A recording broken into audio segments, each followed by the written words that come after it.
ശ്രീ റെജി ലൂക്കോസ്, ഭൂരിപക്ഷ വർഗീയതയും ന്യൂനപക്ഷ വർഗീയതയും എതിർക്കുക എന്നതാണ് ഇടത് നയം. CPM കഴിഞ്ഞ ഘട്ടങ്ങളിലൊക്കെയും ഇത് ആവർത്തിച്ച് പറഞ്ഞിട്ടുള്ളതാണ്. RSSന്റെ 100ാം വാർഷികമായിരുന്നു. അതിൻ്റെ ഭാഗമായി നാണയം ഇറക്കിയതുൾപ്പെടെയുള്ള കാര്യങ്ങളെ വലിയ നിശിതമായ വിമർശനം ഉന്നയിച്ചുകൊണ്ടു തന്നെയാണ് ഈ ചർച്ചാ സദസ്സുമായി ബന്ധപ്പെട്ടുള്ള മൗദൂദി ആശയങ്ങൾ താഴെത്തട്ടിലെത്തിക്കാനുള്ള, ഇസ്ലാമിക രാഷ്ട്രം കെട്ടിപ്പടുക്കാനുള്ള അവരുടെ ആശയങ്ങൾ താഴെത്തട്ടിലെത്തിക്കാനുള്ള ഈ നീക്കത്തെ VD സതീശൻ എതിർക്കുന്നത്. അപ്പോൾ ഇത് രാഷ്ട്രീയമായും തുടർന്നു വന്ന നയങ്ങളുടെ ഭാഗമായും ശക്തമായി എതിർക്കപ്പെടേണ്ടതാണ് എന്ന ബോധ്യത്തിലാണോ ഈ വിഷയത്തിൽ CPM ഇടപെടൽ? താങ്കൾ എങ്ങനെയാണ് നോക്കിക്കാണുന്നത്? വർഗീയതയ്ക്കെതിരായിരുന്നു. അത് കഴിഞ്ഞ കുറെ നാളുകളായിട്ടുള്ള തെരഞ്ഞെടുപ്പുകളിൽ പരസ്യമായിട്ട് തന്നെ ഇത്തരക്കാരുടെ വോട്ട് വേണ്ടത് പരസ്യമായിട്ട് പ്രഖ്യാപിച്ച രാഷ്ട്രീയ പ്രസ്ഥാനം ഇടതുപക്ഷ പ്രസ്ഥാനമാണ്. ഇവിടെ VD സതീശനാണ് നമുക്ക് മറുപടി നൽകേണ്ടത്. VD സതീശന് ഇന്ത്യയിലെ ജമാഅത്തെ ഇസ്ലാമിയുടെ അമീറാണ്, അത് ഉസ്താദാണ്. അവര് മതവാദം ഉപേക്ഷിച്ച് അവർ ജനാധിപത്യത്തിലാണ് വിശ്വസിക്കണമെന്ന് പറയാനായിട്ട്. അങ്ങനെയാണ് എനിക്കൊരു ചോദ്യമുണ്ട്.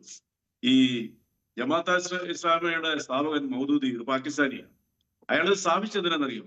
അവരുടെ ഭരണഘടന നോക്കണം. അവരിപ്പോ ജനാധിപത്യത്തിൽ വിശ്വസിക്കുന്നില്ല, അവര് മതവാദത്തിലാണ്, പൊളിറ്റിക്കൽ ഇസ്ലാമിലാണ് വിശ്വസിക്കുന്നത് എന്നാണ്. ഒരു മതഭരണം വരണം എന്നാണ് അവരുടെ അടിസ്ഥാനപരമായിട്ടുള്ള പോളിസി എന്ന് പറയുന്നത്. ഇപ്പൊ ഈ കഴിഞ്ഞ 8-9 മാസങ്ങൾക്ക് മുമ്പ് ബംഗ്ലാദേശിൽ ജനാധിപത്യത്തിലൂടെ തെരഞ്ഞെടുക്കപ്പെട്ട ഷെയ്ഖ് ഹസീനെ അട്ടിമറിച്ചതാര? ഇതേ ജമാഅത്തെ ഇസ്ലാമിയാണ്. അവരുടെ ഏകാധിപതിയെ ഒരു നൊബൽ പ്രൈസ് കിട്ടിയെന്ന് പറയുന്നത് 86-കാരനായ യൂസഫിനെ കൊണ്ട് അവിടെ വെച്ചിരിക്കുന്നത് എന്തിനാ? മത രാഷ്ട്രവാദത്തിന്റെ ഏറ്റവും വലിയ തെളിവാണ്. ലോകത്തിലെ ഏതാണ്ട് 60ഓളം രാജ്യങ്ങളിൽ ഈ ജമാഅത്തെ ഇസ്ലാമി ഉണ്ട്. ഇന്ത്യക്കായിട്ട് അവർക്ക് പ്രത്യേക നയമില്ല. ഇന്ത്യയിൽ ഞങ്ങള് ജനാധിപത്യത്തിൽ വിശ്വസിക്കുന്നു, ഞങ്ങള് മൗദൂദി പറഞ്ഞ മതവാദത്തിൽ വിശ്വസിക്കുന്നില്ല എന്ന് ഇവരാർക്കെങ്കിലും പറയാൻ പറ്റുമോ?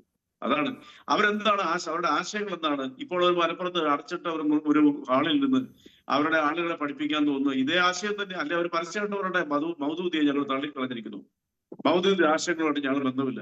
അങ്ങനെ പറയുമ്പോൾ ഈ പറയുന്ന ജമാഅത്തെ ഇസ്ലാമി അവർ പിരിച്ചുവിടേണ്ടവരും. ഇനി VD സതീശൻ ചെയ്തതെന്താണ്? അതാണ് നമ്മൾ ഏറ്റവും കൂടുതൽ മനസ്സിലാക്കേണ്ടത്. VD സതീശൻ ഇന്ന് രാഷ്ട്രീയപരമായിട്ട് കേരളത്തിൽ ഒറ്റപ്പെട്ടുകൊണ്ടിരിക്കുക. ആ VD സതീശന്റെ പാർട്ടിക്കുള്ളിലെ ഏതാണ്ട് 16 MLA ഇദ്ദേഹത്തിനെതിരെ നിലപാടെടുത്തു കഴിഞ്ഞു. ഇദ്ദേഹത്തിന് കളയണം എന്ന് പറഞ്ഞു, ഇദ്ദേഹത്തിന് നേതൃസ്ഥാനത്ത് മാറ്റണമെന്ന് പറഞ്ഞു. ഇദ്ദേഹത്തെ കൊണ്ട് പോയാൽ ഒരു 5-6 സീറ്റിൽ കൂടുതൽ കേരളത്തിൽ ഈ പറഞ്ഞ കോൺഗ്രസ് ജയിക്കുകയില്ല എന്നുള്ളത് കഴിഞ്ഞ തിങ്കളാഴ്ച അവരുടെ തന്നെ അടച്ചിട്ട മുറിയിലുള്ള MLA നിയമസഭാ കക്ഷിയിൽ പറയാൻ കാരണം എന്തുകൊണ്ടാണ്?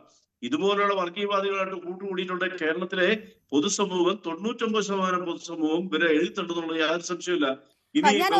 ഇടപെട്ടോട്ടെ ശ്രീ റെജി ലൂക്കോസ്. നോക്കൂ, ഈ പ്രസ്താവന VD സതീശൻ നടത്തുന്നത് നിലമ്പൂർ തെരഞ്ഞെടുപ്പിന്റെ സമയത്താണ്. നിലമ്പൂർ തെരഞ്ഞെടുപ്പ് ഫലം എന്താണ് എന്നത് നമുക്ക് മുന്നിലുണ്ട്. ആ ഘട്ടത്തിൽ തന്നെ CPM സംസ്ഥാന സെക്രട്ടറി MV ഗോവിന്ദൻ മാധ്യമങ്ങളെ കണ്ടിരുന്നല്ലോ. ഒരു ചാനലിന് MV ഗോവിന്ദൻ നൽകിയ അഭിമുഖം നമുക്ക് മുന്നിലുണ്ടല്ലോ. അതിൽ എന്താണ് അദ്ദേഹം പറഞ്ഞത്? ആ തെരഞ്ഞെടുപ്പിൽ ഏറ്റവും വിവാദമായ അദ്ദേഹത്തിന്റെ പ്രസ്താവന എന്തായിരുന്നു? അനിവാര്യമായ ഘട്ടത്തിൽ RSSനൊപ്പം ചേർന്നിട്ടുണ്ട് എന്നതാണ്. ജമാഅത്തെ ഈ വെൽഫെയർ പാർട്ടിയുമായി നിങ്ങളും സന്ധി ചെയ്തിട്ടില്ലേ, അല്ലെങ്കിൽ അവരുടെ വോട്ട് നിങ്ങളും മേടിച്ചിട്ടില്ലേ എന്ന ചോദ്യവും അതേ അഭിമുഖത്തിൽ വരുമ്പോൾ അദ്ദേഹം പറഞ്ഞത് എന്താണ്? അവർ ഓരോ ഇടത്ത് ഓരോ നിലപാടെടുത്ത് അവർ പിന്തുണച്ച ഞങ്ങൾക്ക് എന്ത് ചെയ്യാൻ പറ്റും എന്ന ചോദ്യമാണ് അദ്ദേഹം ചോദിച്ചത്. അദ്ദേഹം ആ അഭിപ്രായം രേഖപ്പെടുത്തുന്നതും നിലമ്പൂർ ഉപതെരഞ്ഞെടുപ്പ് സമയത്ത് തന്നെയാണ്. അതേ MV ഗോവിന്ദനാണ് ഇന്ന് വാർത്താ സമ്മേളനത്തിൽ ഈ കാര്യങ്ങളും പറഞ്ഞത്. ഈ ചോദ്യം ഞാൻ പ്രതീക്ഷിച്ചു തന്നെയാണ്. അതായത് അടിയന്തരാവസ്ഥയ്ക്ക് ശേഷം വന്ന പൊതു തിരഞ്ഞെടുപ്പിൽ അന്ന് സോഷ്യൽ മീഡിയയോ ചാനലുകൾ പോലും ഇല്ലാത്ത കാലമാണ്.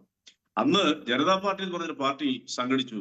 അതിന്റെ കീഴിലുള്ള അതിനോടൊപ്പം നിന്ന പാർട്ടികളെയും ഇന്ത്യയിലെ ജനാധിപത്യത്തിൽ ഇന്ത്യയിലെ പ്രതിപക്ഷ കക്ഷികളെയും കൂട്ടിയോജിച്ചുകൊണ്ട് അടിയന്തരാവസ്ഥയ്ക്ക് ശേഷം ആ കാലത്ത് നടന്ന തെരഞ്ഞെടുപ്പിൽ ജനാധിപത്യം തിരിച്ചു കിട്ടാൻ വേണ്ടിയിട്ട് നടന്ന ഒരു തെരഞ്ഞെടുപ്പിൽ ജനതാ പാർട്ടിയുടെ ഒരു മുഖമായിരുന്നത് RSS അതിന് ഒപ്പം ഉണ്ടെന്നുള്ളതല്ലായിരുന്നു. അന്ന് ജനാധിപത്യം തിരിച്ചു കിട്ടാൻ വേണ്ടിയിട്ടായിരുന്നു. അതൊരു വസ്തുത തന്നെയാണ്. അതിനെയാണ് നിങ്ങളിപ്പോ ഈ രീതിയിൽ കഴിഞ്ഞ സാഹചര്യം ആർക്കും എങ്ങനെ വേണമെങ്കിലും വിശദീകരിക്കാലോ. 10 വർഷമായി പുറത്തു നിൽക്കുന്ന അധികാരത്തിന് പുറത്തു നിൽക്കുകയല്ലേ കോൺഗ്രസിനെ സംബന്ധിച്ച്, അവർ UDFനെ സംബന്ധിച്ച്. അപ്പോ ഇതിനെതിരെ പോരാടാൻ ആരുടെ സഹായവും ഞങ്ങളും മേടിക്കും, ഇതൊരു അടിയന്തര ഘട്ടമാണ് എന്ന് അവർക്ക് വേണമെങ്കിൽ വിശദീകരിക്കാവുന്നതേ ഉള്ളൂ. അന്ന് ആ അഭിമുഖം നടക്കുമ്പോൾ ഇതുണ്ടാക്കാൻ പോകുന്ന പ്രത്യാഘാതം എന്താണ് ആവർത്തിച്ച് ചോദിക്കുന്നുണ്ട്.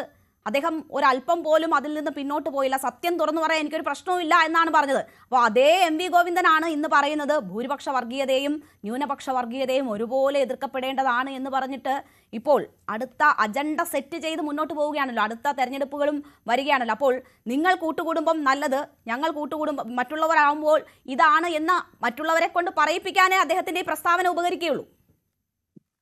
അല്ല, ഞാൻ പറഞ്ഞില്ലേ, വിചിത്രമായ ചോദ്യങ്ങളാണ് ഇപ്പൊ രേണുക എന്നോട് ചോദിച്ചുകൊണ്ടിരിക്കുന്നത്. ഇവിടെ ഇപ്പൊ എന്താണ്, ഇവിടെ എത്രയോ ഗ്യാലൻ വെള്ളം പുഴകളിലൂടെ ഒഴുകി കഴിഞ്ഞിരിക്കുന്നു. അരനൂറ്റാണ്ടിന് മുമ്പ് ജനാധിപത്യം തിരിച്ചു പിടിക്കാൻ വേണ്ടിയിട്ട് ജനതാ പാർട്ടി എന്ന് പറഞ്ഞ പാർട്ടിയായിട്ട് യോജിച്ചപ്പോൾ നിങ്ങൾ അവരെ ഈ രീതിയിൽ വ്യാഖ്യാനിക്കുന്നത് ദൗർബല്യം കൊണ്ടാണ്. എനിക്കിവിടെ സംസാരിക്കുന്നത് അതൊന്നുമല്ല. ഞാനൊന്നും വ്യാഖ്യാനിച്ചതല്ല. ഞാൻ CPM സംസ്ഥാന സെക്രട്ടറി പറഞ്ഞ കാര്യം മാത്രമേ പറഞ്ഞിട്ടുള്ളൂ. ഞാൻ ഒരു വ്യാഖ്യാനവും അക്കാര്യത്തിൽ നടത്തിയിട്ടില്ല. അല്ല, രേണുക എന്നോട് മാത്രം ഇങ്ങനെ ചോദ്യങ്ങൾ ചോദിച്ചുകൊണ്ടിരിക്കുന്നത് തടസ്സപ്പെടുന്നത് എന്താ? അതൊരു രസകരമായ ഒരു ഇതല്ല. ഞാൻ പറയുന്നത് പറഞ്ഞു വരും കേൾക്കും. ഇവിടുത്തെ വിഷയം എന്താണ്, ഇവിടുത്തെ പ്രശ്നം? ഇപ്പൊ എന്നോട് ചോദിച്ചു, അടിയന്തരാവസ്ഥക്കാരാണ് ഇപ്പോൾ അവർ 10 വർഷമായിട്ട് പുറത്തു നിൽക്കാന്ന് പറഞ്ഞു. അവരിപ്പോൾ പുറത്തു നിൽക്കുന്നത് കേരളത്തിലെ ഇടതുപക്ഷ ജനാധിപത്യ മുന്നണി സർക്കാർ അവരെ വിലക്കിയതിന്റെ പേരിലാണോ? ജനാധിപത്യത്തിനെ ഹത്യ ചെയ്യുന്നതിന്റെ പേരിലാണോ? അല്ല, അവരെ ജനങ്ങൾ എഴുത്തള്ളിന്റെ പേരിലാണ് ഒരു 10 വർഷമായിട്ട് അവർ പുറത്തു നിൽക്കുന്നത്. ഇവിടുത്തെ വിഷയം എന്താണ്? അതാണ് നിങ്ങൾ മനസ്സിലാക്കേണ്ടത്. ജമാഅത്തെ ഇസ്ലാമി എന്ന് പറയുന്ന സംഘടന ഒരു ജനാധിപത്യ സംഘടനയാണെന്ന് എന്റെ പ്രിയ സുഹൃത്ത് പി റജിയോട് പറഞ്ഞു. എന്റെ ഒരു ചോദ്യം, പോപ്പുലർ ഫണ്ട് എന്ന് പറഞ്ഞൊരു സംഘടന ഉണ്ടായിരുന്നു, അവർക്ക് രജിസ്ട്രേഷൻ ഉണ്ടായിരുന്നു, അതിപ്പോ നിരോധിച്ചിരിക്കുക.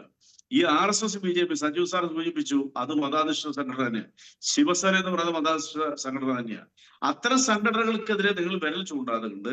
നിങ്ങൾ ഈ പറയുന്ന ജമാഅത്തെ ഇസ്ലാമി പോലുള്ള പരസ്യമായിട്ട് തന്നെ മതരാഷ്ട്രവാദികളായ ജനാധിപത്യത്തിൽ ഈ വേർതിരുണ്ട്.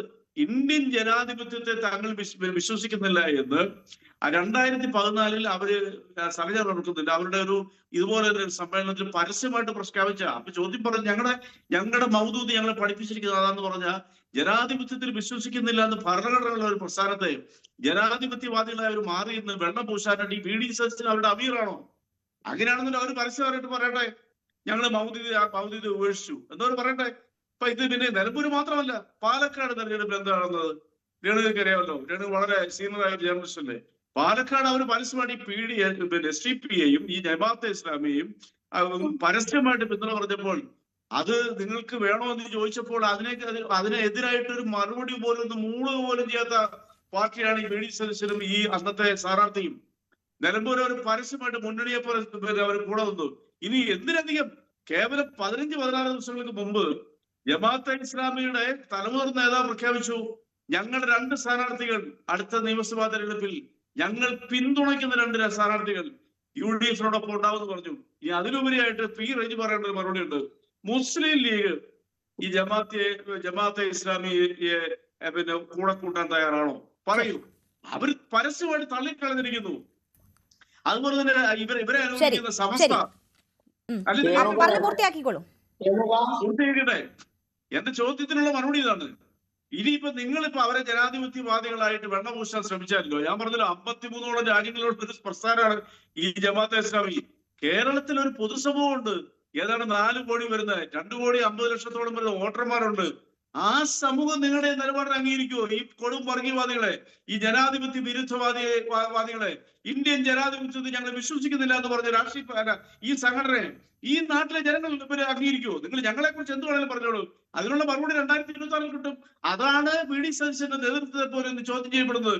എന്തിനാണ് ഹൈക്കമാൻഡ് പോലും VD സദസ്സിനെ തള്ളിക്കളയാനായിട്ടുള്ള എന്താ ശ്രമങ്ങൾ നടത്തിക്കൊണ്ടിരിക്കുന്നത്?